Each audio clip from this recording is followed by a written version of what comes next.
por que que eu escolho a Igreja Católica? Porque a Igreja Católica passa a ser, na minha cabeça, a igreja correta, na minha cabeça e na realidade, né? Mas isso, claro, você tem a total liberdade para discordar de mim e achar o contrário, mas eu venho contar aqui para vocês as experiências que eu tive com isso tudo. Eu já fiz alguns vídeos aqui nesse canal falando dos acontecimentos que se passaram na minha vida, que me levaram para o meu primeiro contato com Deus. Já fiz um vídeo tirando algumas dúvidas sobre o catolicismo. Hoje eu tô aqui para falar por que o catolicismo, né, dentre tantas religiões. Bom, vamos lá. As primeiras coisas que eu começo a entender, né, ao começar a conversar com Deus, de fato, a ter um contato com alguma coisa que eu já não tinha antes, eu começo a querer entender, né? Qual que são as consequências de ter uma alma? Olhar para as religiões que acreditam na existência de uma alma. Qual religião que prega algo que é bom e ruim, que talvez já seja passado há muito tempo? Qual religião que tem uma verdade que não muda com o tempo, que é eterna? Aquilo que é bom e ruim, o tempo passa, mas o que é bom e ruim continua. Então eu começo a olhar para a religião de Cristo, de Jesus Cristo, né? Tendo em vista que tantas pessoas morreram em prol disso, né? A gente pode ir à Itália e ver lá o próprio túmulo de São Pedro, de São Tiago, de São Paulo, tantas pessoas atestando e entregando a sua própria vida em prol de algo que eles nem sequer poderiam ver, alguns desses mártires que morreram, né? Já São Pedro viveu na própria época, no próprio tempo de Jesus Cristo. Então eu vejo que tem uma série de pessoas que morreram por causa disso. Vejo que a história da civilização, diferente do que era me passado na escola, né, que a igreja era só aquilo, né? Não estou falando que não é verdade, inclusive já fiz um vídeo sobre isso. Que a igreja tem corrupção, que a igreja fez atrocidades, que a igreja escravizou e fez coisas ruins. Mas eu achava que a igreja era só isso, né? E eu comecei a perceber que na realidade a igreja católica constrói toda a história da civilização ocidental e dá origem a quase todas as coisas que a gente tem na humanidade, né?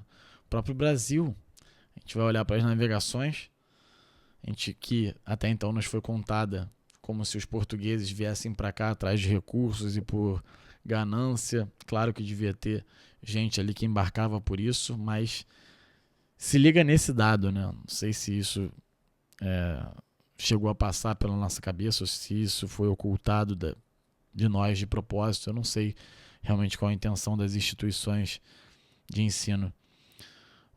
Mas as grandes navegações, naquela época, quando você entrava num barco sem rumo, né? Principalmente com o objetivo de chegar às Índias, de cruzar grandes oceanos, que as pessoas sabiam que era perigoso, o quão perigoso era, né?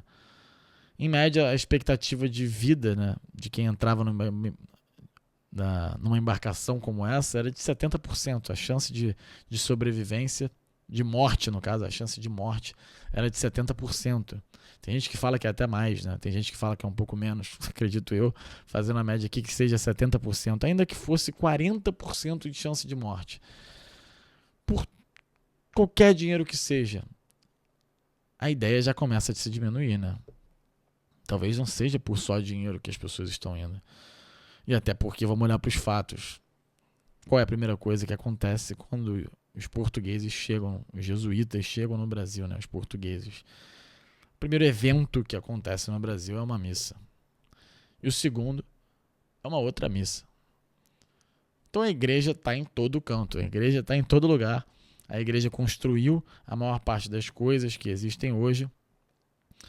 E se não fosse por ela, talvez muito da base do que é bom na sociedade que foi construída ainda se perpetua hoje, não estaria aqui, né? Do jeito que está. Talvez a gente ainda fosse indígena, se não fosse por isso. Ou talvez a gente tivesse sido colonizado por outro país, fosse um país mais pobre do que a gente já é hoje. Enfim, não dá para saber, né? Mas que de fato a gente foi colonizado com um objetivo maior para além do que a gente já conhecia, né, dessa ganância toda, de fato a gente foi. E aí também, qual que é a igreja que existe há mais tempo, né?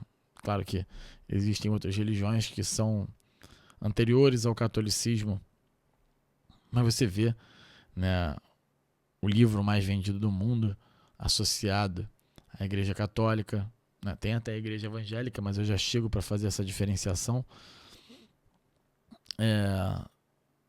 Tem o livro, né, a Bíblia, enfim, o livro mais vendido da história. Um livro que dá origem a muitos outros livros, muitos outros ensinamentos que vêm da Bíblia e que não são passados como provenientes da Bíblia, né? Mas, enfim. Você começa a perceber que colocando em prática os ensinamentos dali na sua vida, realmente a sua vida melhora na prática. Então muitas coisas começam a bater, né? Começam a bater de acordo exatamente com esses ensinamentos da Bíblia.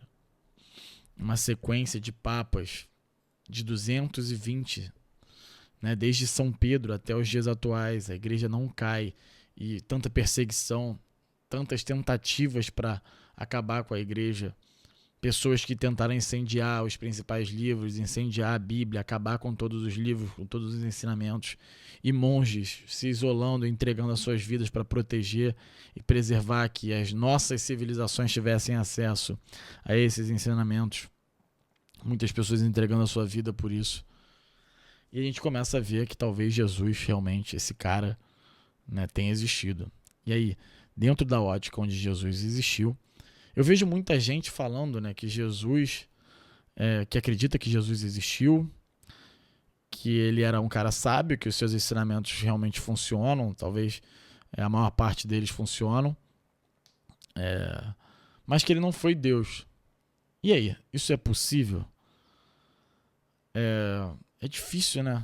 Um cara, né, tantas vezes nos seus próprios ensinamentos que essa pessoa julgou como ensinamentos estes que fazem algum sentido, é difícil o cara falar que é Deus e ser sábio simultaneamente. Quer dizer, o cara falar que é Deus, não ser Deus e ser um cara sábio que passa bons ensinamentos. O cara morre, né? Se ele fosse sábio realmente, por que ele morreria? Por causa disso, né? Ele é acusado de estar corrompendo a cabeça das pessoas com uma religião que ele inventou, por ele se dizer o Messias, por ele se dizer Deus, e ele morre por isso. Acho que se ele fosse sábio, ele teria dado um passo para trás, né? Preservado a própria vida, enfim. Mas ele realmente tem algo a mais ali.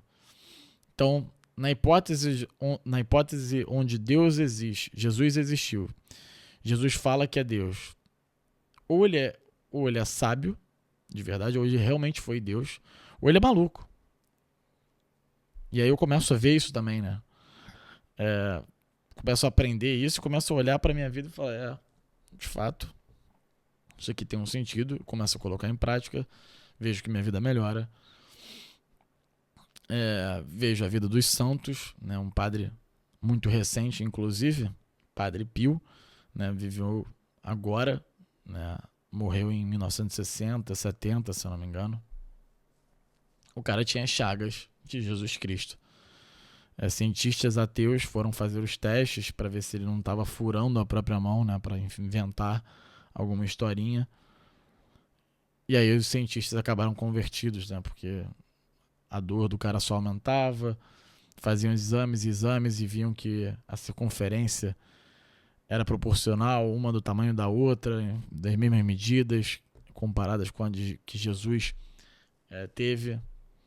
E aí o cara tentando fazer com que cicatrizasse, os médicos botando uma tala ali para fechar, e aí o negócio abria de novo e não fechava.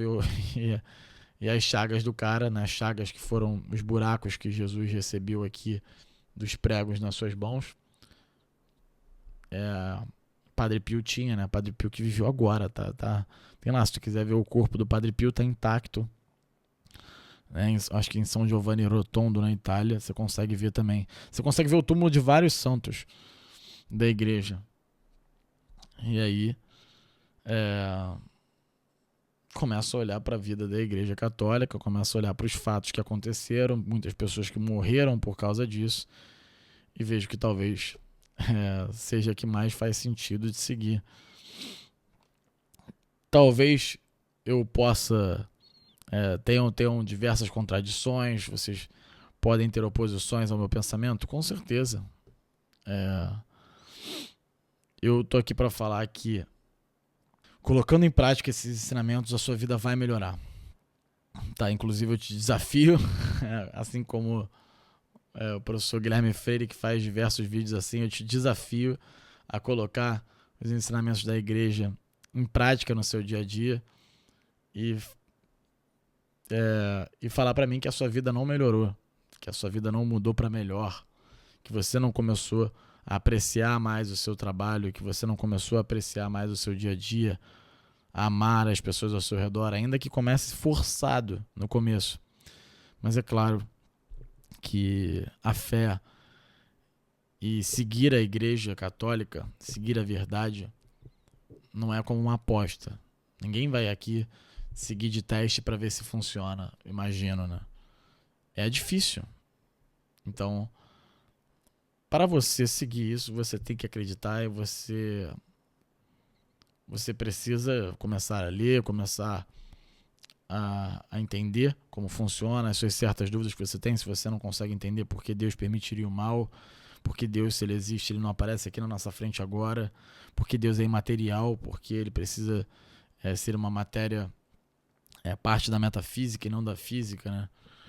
Então são muitas dúvidas, não dá para tirar todas nesse vídeo, mas eu espero que eu tenha ajudado em alguma coisa, contribuído em alguma coisa, né, para vocês.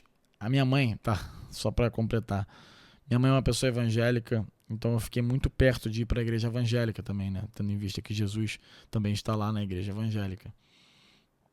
Mas por que eu não vou? Porque uma das igrejas está certa, né? Não tem como a igreja católica e a evangélica estarem certas no final disso tudo. Pelo menos é o que passa na minha cabeça, tá? Inclusive, as duas igrejas podem estar erradas, mas alguma coisa vai estar certa. No final disso aqui, ou não existe nenhuma igreja, ou existe alguma igreja que acertou. E eu me aproximei mais do fato dessa possibilidade de estar na igreja católica. E mais do que na evangélica, por quê?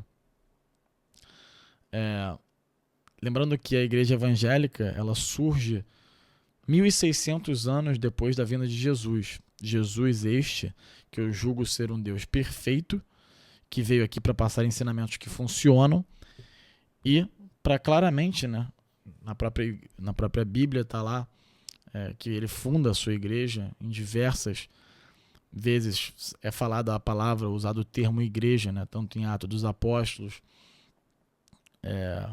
como no próprio Novo Testamento. Ele vira para Pedro e fala que sob esta pedra ele vai edificar a sua igreja. Enfim, isso fica claro que ele funda uma igreja. Então eu percebo que seria até um pouco injusto, né, se Jesus viesse aqui para revelar uma verdade, para revelar os seus ensinamentos, e só fizer sentido isso, só for revelada de fato a verdadeira igreja depois de 1.600 anos da sua vinda. Ou seja, as pessoas que viveram aqui logo depois da vinda de Jesus Cristo viveram durante todo esse tempo algo que é mentira, algo que era uma mentira, a igreja católica, né, que era a igreja predominante durante 1.600 anos. Então, é um pouco egoísta, né? Se fosse isso. Também o fato de que nós, como indivíduos, né, você pode, por exemplo, pedir para eu orar por você. E as próprias pessoas da igreja evangélica acreditam nisso, né? Você pode orar por mim, a pessoa orar por você, a pessoa poder orar por você. Ou seja, quer pegar uma vontade, um desejo, né? Quando a pessoa vira para você, ore por mim, é para que alguma coisa seja feita em prol daquela pessoa, para que ela melhore de saúde, para que ela se converta, para que ela se aproxime de Deus. Então você faz a intermediação, convidando Deus a atender as suas preces em prol do seu amigo que pediu essa oração. Você pode fazer isso, você tem essa capacidade e os evangélicos acreditam nisso. Coisa que eles não acreditam é você virar para um santo que já está no céu, que viveu uma vida muito perto de Deus e quase que entregando a sua vida por isso, né? Tentou ser o maior exemplo de ser humano e tentou se aproximar ao máximo dos ensinamentos de Jesus que ele poderia atingir. E o santo vive essa vida e ele está no céu, próximo de Deus, e você não pode pedir para ele. Você não pode pedir para ele entregar os pedidos de oração que você está fazendo para Deus, né? Porque toda oração tem que ser direcionada, tem que ter como fim último a Deus, porque só Deus de fato pode fazer alguma coisa por você. Mas de fato você pode pedir para um santo que foi um exemplo da fé, exemplo de testemunho, né, da fé de Jesus. Então você pode pedir para algum santo, de repente, entregar essa oração por você. Se eu posso pedir para um ser humano, por que não? O santo que já está mais perto de Deus. São alguns diversos detalhes que separam os ensinamentos da Igreja Católica da Igreja Evangélica. Também tem ali os fatores de sacramento, né? Como é que para quem eu vou pedir perdão, até porque o próprio Jesus fala na Bíblia, né? Aqueles que vocês perdoarem, os pecados que vocês perdoarem serão perdoados. Aqueles que vocês mantiverem serão retidos. Se eu não me engano é isso. Jesus coloca dessa forma, né? Aqueles a quem vocês perdoarem serão perdoados. Ou seja, vocês têm que perdoar, né, alguém, em meu nome, inclusive. Isso é o sacramento da confissão, né, sendo imposto. Ou seja, não dá pra gente sozinho matar alguém e pedir perdão pelo nosso pecado e, inclusive, não fazer nada nessa vida, né, fazer algum mal. Eu citei matar, ficou pesado. Um pecado, você comete um pecado grave, né? Se, sei lá, olha para a mulher do próximo e ali fica cobiçando a mulher do próximo, você tem esses pensamentos com a mulher do próximo e você quer se livrar disso, você vai pedir desculpa isso para quem?